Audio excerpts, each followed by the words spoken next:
सभी को नमस्कार। बेटा, आज हम शुरू करेंगे कक्षा 7वीं की नई किताब का पहला पाठ, जिस किताब का नाम है मल्हार। सबसे पहले आपको ये पता होना चाहिए कि मल्हार होता क्या है। बेटा, मल्हार भारतीय शास्त्रीय संगीत का एक राग है, ठीक है। और ये राग वर्षा ऋतु में गाया जाता है। सावन के महीने में, वर्षा ऋतु में सब चीज़ें नई नई सुंदर सुंदर लगती हैं, सौंदर्यता छाई होती है सारे वातावरण में। उसी प्रकार से इस किताब का नाम भी मल्हार रखने का यही तात्पर्य है कि आपकी ज़िंदगी भी नए सृजन में रुझ जाए, आप भी नएपन पर ज़्यादा से ज़्यादा बल दे पाएँ। तो इसी विषय को लेते हुए आज हम अपनी पाठ्य पुस्तक का पहला पाठ पूर्ण रूप से व्याख्या सहित पढ़ेंगे। हमारे पाठ्य पुस्तक में पहले पाठ का नाम है माँ कह एक कहानी। उससे पहले आपको ये पता होना चाहिए कि ये पाठ किसके द्वारा लिखा गया है। ये जो पाठ है इसकी विधा है कविता, और यह कविता मैथिली शरण गुप्त जी के द्वारा लिखी गई है। मैथिली शरण गुप्त जी ने इस कविता का सृजन सिद्धार्थ गौतम और उनकी जो है पत्नी, उनकी बेटी से संबंधित इस कविता का सृजन किया है। इस कविता में सिद्धार्थ गौतम तो सभी जानते ही होंगे, महात्मा बुद्ध, ठीक है। उनका बेटा है राहुल, अपनी माँ से कुछ संवाद कर रहा है। संवाद अर्थात कुछ बातचीत कर रहे हैं, जिसे कविता का नाम दे दिया गया है। और बेटा, जब आप इसको पढ़ोगे ना, इतनी सुंदर कविता है ये कि आप पढ़ोगे कविता, लेकिन आपको लगेगा कि आपने कविता के साथ साथ एक कहानी पढ़ ली है। तो शुरू करते हैं। इस कविता में सबसे ज़्यादा महत्वपूर्ण ध्यान आपने जो देना है वो देना है विराम चिन्हों पर, ठीक है। आपने विराम चिन्हों पर विशेष रूप से ध्यान देना है। जैसे ये वाला कोमा है, ये वाला कोमा है, इन पर आपने विशेष रूप से ध्यान देना है। तो शुरू करते हैं। इस कविता में सबसे पहले राहुल अपनी माँ को कहता है, माँ कह एक कहानी। माँ, आप मुझे एक कहानी तो सुनाओ ज़रा। तो माँ कहती है, बेटा समझ लिया क्या तूने मुझको अपनी नानी? क्या तूने मुझे अपनी नानी समझ लिया है? ऐसा क्यों बोला?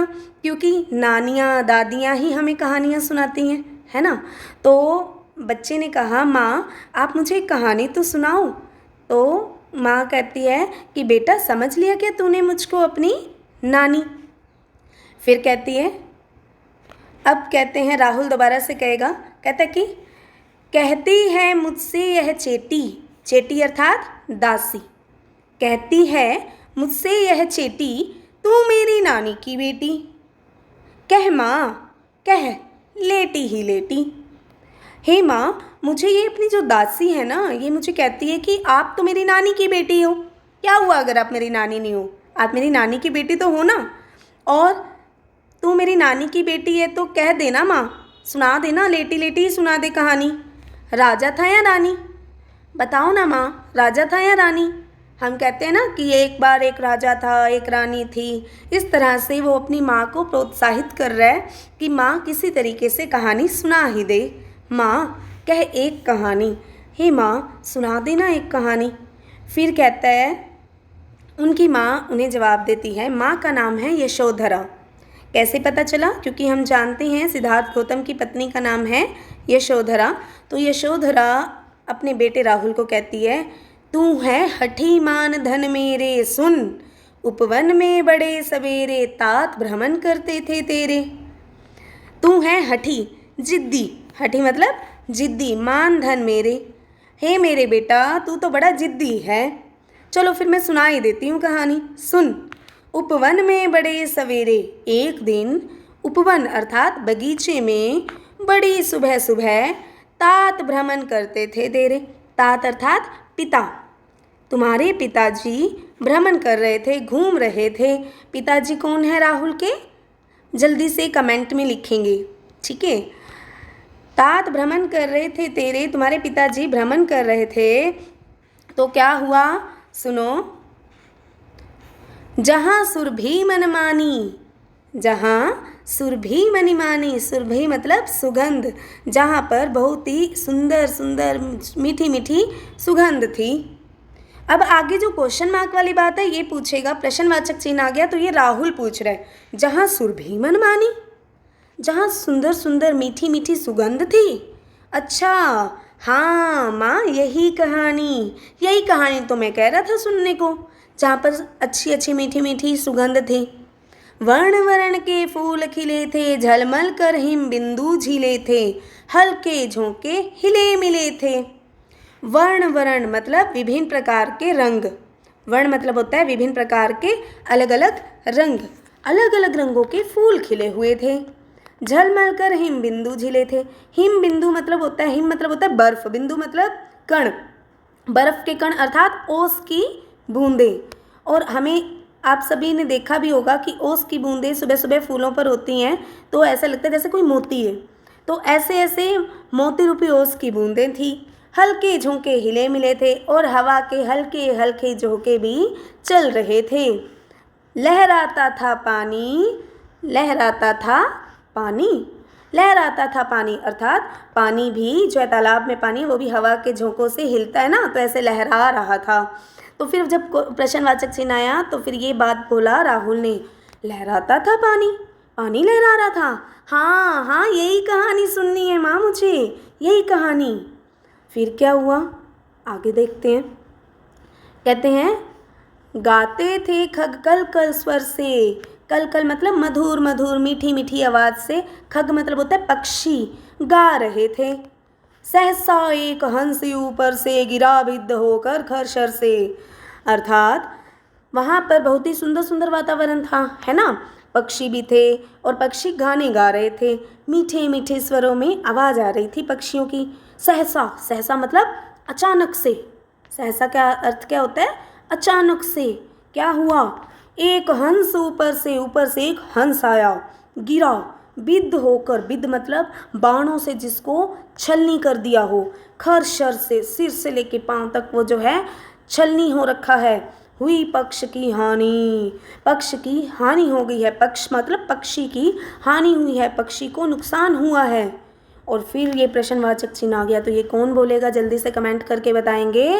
हुई पक्ष की हानि, अच्छा पक्षी की हानि हो गई। अरे ये कहानी तो अब किस में बदल गई, करुणा में बदल गई। करुणा मतलब दया भरी कहानी हो गई ये। चौंक उन्होंने उसे उठाया, नया जन्म सा उसने पाया, इतने में आंखें टक आया। चौंक मतलब हैरान होकर उन्होंने उसे उठाया, किन्होंने उठाया, तात ने, तात अर्थात राहुल के पिता ने चौंक कर हैरान होकर उसे उठा लिया। किसे उठा लिया, जो पक्षी बिद्ध होकर गिरा था। नया जन्म सा उसने पाया, कोई मर रहा है और उसको अगर कोई बचा ले तो उसका नया जन्म ही होता है, ठीक है। ऐसा लग रहा था कि उस हंस ने नया जन्म पा लिया है।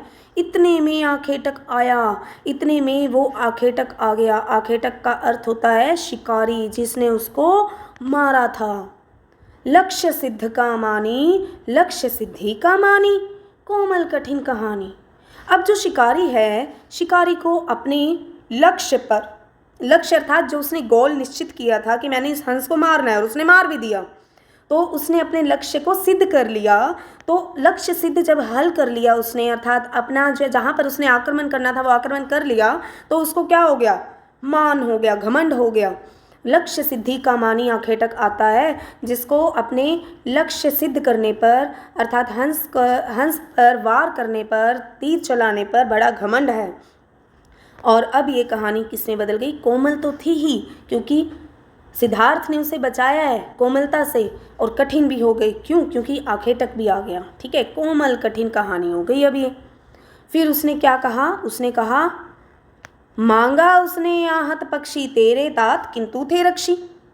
मांगा, आखेटक ने कहा कि मुझे मेरा आहत पक्षी, आहत मतलब जिसको मैंने मारा है, पीड़ित पक्षी मुझे दे दो, क्योंकि मैंने इसको मारा है, मैं इसका मालिक हूँ। तेरे तात किंतु थे रक्षी, परंतु तेरे पिता, यशोधरा कहती है राहुल को, राहुल तेरे पिता तो क्या थे, रक्षा करने वाले थे।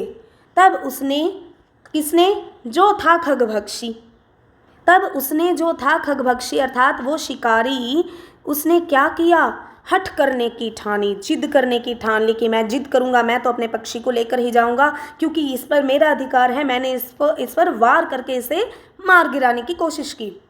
हठ करने की ठानी, हठ करने की ठानी, राहुल कहता है अच्छा जिद करने की भी ठान ली, अब बढ़ चली कहानी, अब तो ये कहानी आगे बढ़ेगी।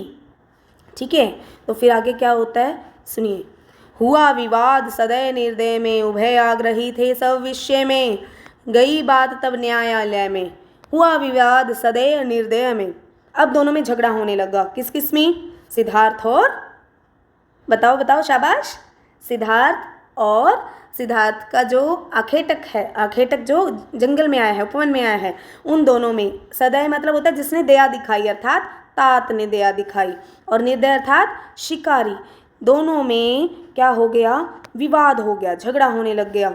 उभय, उभय का अर्थ होता है दोनों, उभय का अर्थ होता है दोनों। आग्रही, आग्रही मतलब आग्रह करने वाले थे सब विषय में, अपने अपने विषय में।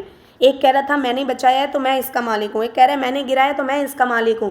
दोनों अपने अपने विषय को लेकर न्यायालय में पहुँच गए, राजा के दरबार में चले गए। तो राजा के दरबार में जब वो जाते हैं तब क्या बात होती है सुनिए। सुनी सभी ने जानी, सुनी सभी ने जानी, व्यापक हुई कहानी। अब ये बात सभी ने सुन ली कि भी ऐसे ऐसे करके सिद्धार्थ घूम रहे थे उपवन में और अचानक से एक हंस आ गया, तो ये सारी कहानी अब फैल गई। सुनी सभी ने जानी, सभी ने जान ली, व्यापक हो गई कहानी। व्यापक मतलब पूरी तरह से फैल गई, ये बात पूरे राज्य में फैल गई।